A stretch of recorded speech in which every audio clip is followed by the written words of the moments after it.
We shall never surrender.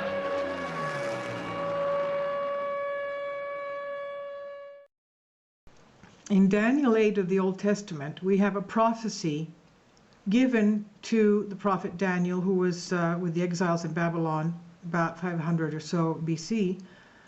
He was given a vision by the archangel Gabriel concerning the vision of the ram and the he-goat.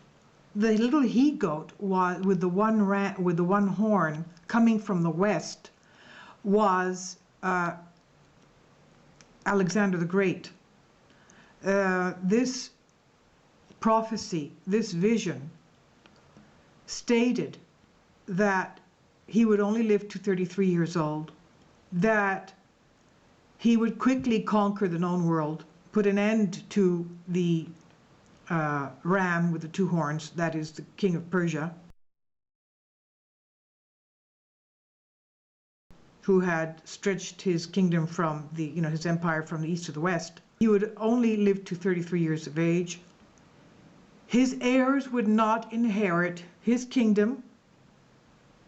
And this we see because of the fact that one of his top generals, Cassander, did in fact murder his wife Roxani and his son, heir to the throne, Alexander IV. And that his kingdom would be divided in 4 parts amongst his generals, which in fact did take place. So we see that all this was in fact predetermined by God. The one good thing that happened because of the spreading of the empire, of the Greek Empire of Alexander the Great, is the fact that he unified the language of that known world to being Greek. And we see that most of the texts of the New Testament were written in Greek. Even St. Luke, the doctor, St. Luke the evangelist, the doctor of the Apostle Paul, was Greek, and he wrote in Greek. The fact that the fish that were drawn from the Lake of Galilee after Jesus's resurrection and before his assumption, and the fish that were gathered in the Lake of Galilee were 153, and there were 7 apostles on the boat. 153 times 7 gives a number that in the Greek alphabet would mean synglironomi, using the Greek alphabet, Greek letters, synglironomi, which means co-heirs, which means co-heirs of the kingdom of God. I'll translate this for you. It says, in Greek, it says, concerning the reptilians and various races that live in the chambers of the earth underground. They're called the dirty and contemptible races of beings. I'll read it in Greek first and then I'll translate it for you. Το γάρ έτος εκείνο, that year, αποφράξει Κύριος, ο Θεός, the Lord God will unlock tas pilas tas India, the gates that are in India, as έκλεισεν Αλέξανδρος ο των Μακεδόνων, which Alexander the Macedon, that is Alexander the Great, had closed up. Και εξελεύσονται βασιλείς 72, and out will come 72 kings of those races. Άμα το λαό αυτών, from those people, τα λεγόμενα ρυπαρά έθνη, that is those dirty nations that are called dirty, which means dirty in the sight of God and of men. Τα βδελιρότατα πάσας σικασίας και δυσοδείας, the dirtiest of all of the detestable and filthy. Και διοσκορπηθήσονται εν πάσαν τη γη, and they will go into all of the earth worldwide. Εν πάσα τη γη την υποουρανό, which is under heaven.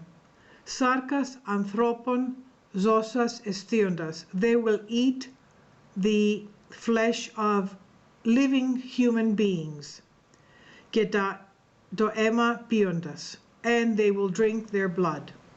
So, to translate it again in English, in that year or in that time, the Lord God will unlock the gates or the chambers or the tombs or the underground vaults that are in India, which Alexander the Macedon, Alexander the Great, had locked up, and they will, and out will come the 72 kings of those races which are called the dirty, filthy, abominable nations,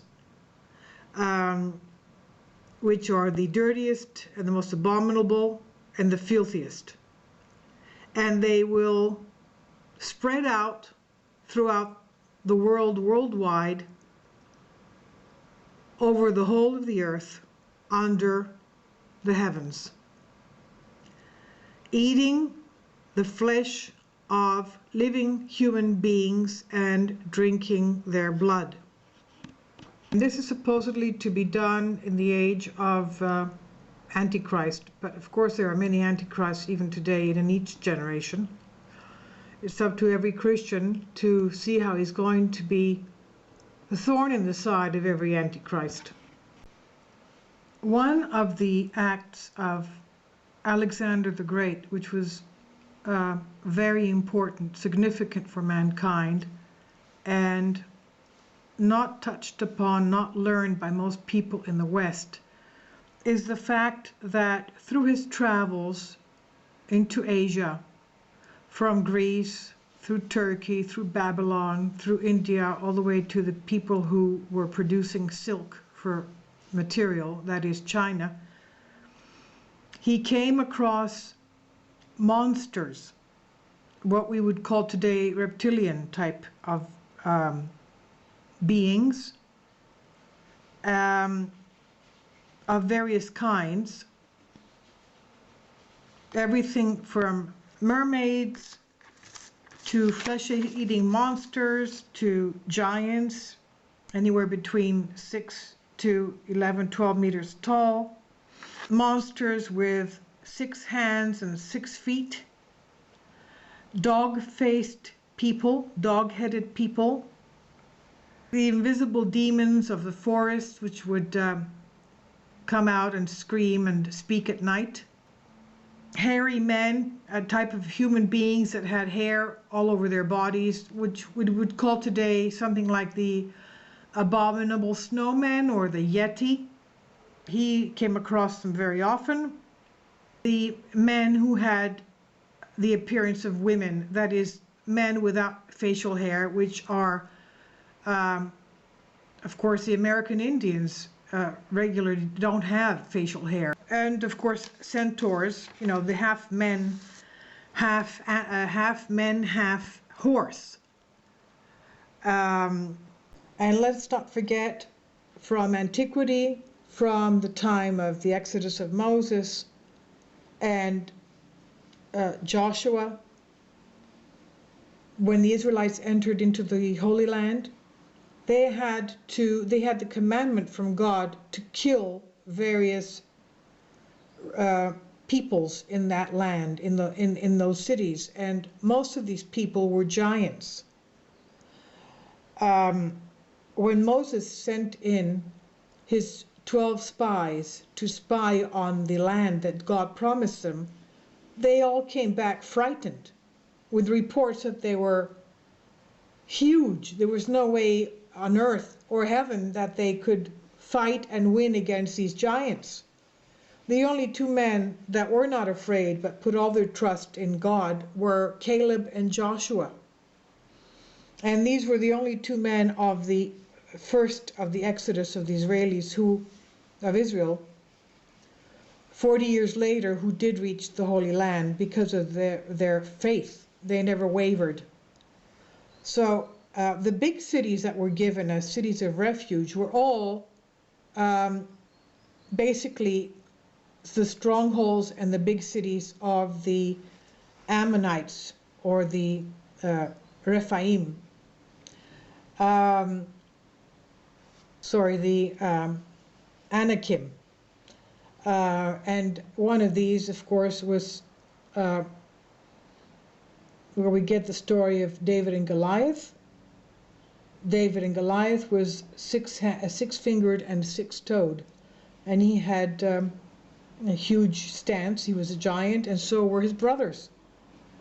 So these are the types of people that, monsters, beasts, that Alexander the Great had to deal with, fight against, and he decided that he had to lock them up underground in special pyramids or caves or tunnels deep into the earth.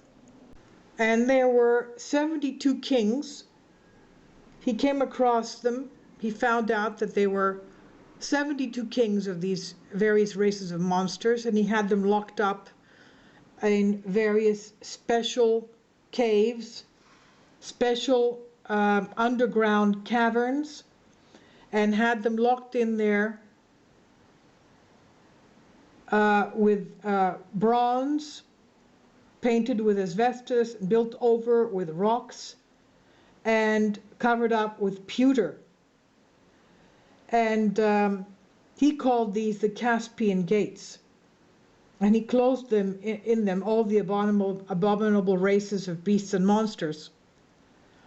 These were flesh-eating monsters, killing men, eating their flesh, and drinking their blood. And this reminds us, of course, of the stories of the mythology of the ancient Greeks, of the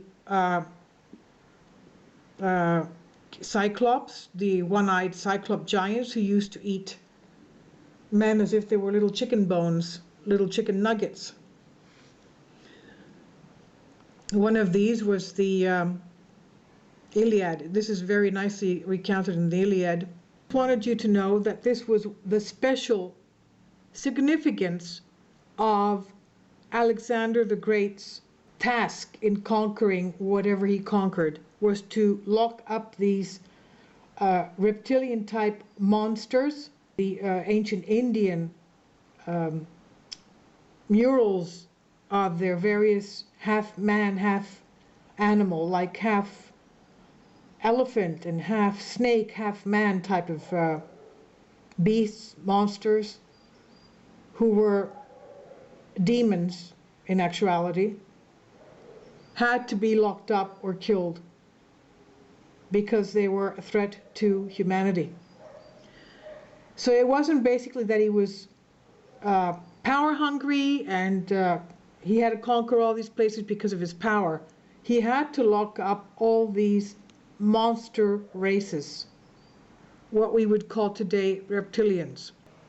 So we see that even the prophecies in the book of Daniel chapter 8 concerning this small horn that would come from the west, the ram that would beat the goat with the two horns, the goat being Persian Empire, King Darius, who had two horns, that is, spreading from the east to the west, had a special mission, and his mission was to get rid and lock up the abominable races of the demon-possessed, monstrous type of beings that were inhabiting the planet Earth. There are pyramids all over Asia, including China and Mongolia. And now that they're being discovered, it's unfortunate that people are trying to open them up, even though they shouldn't, because they don't know what's hidden inside.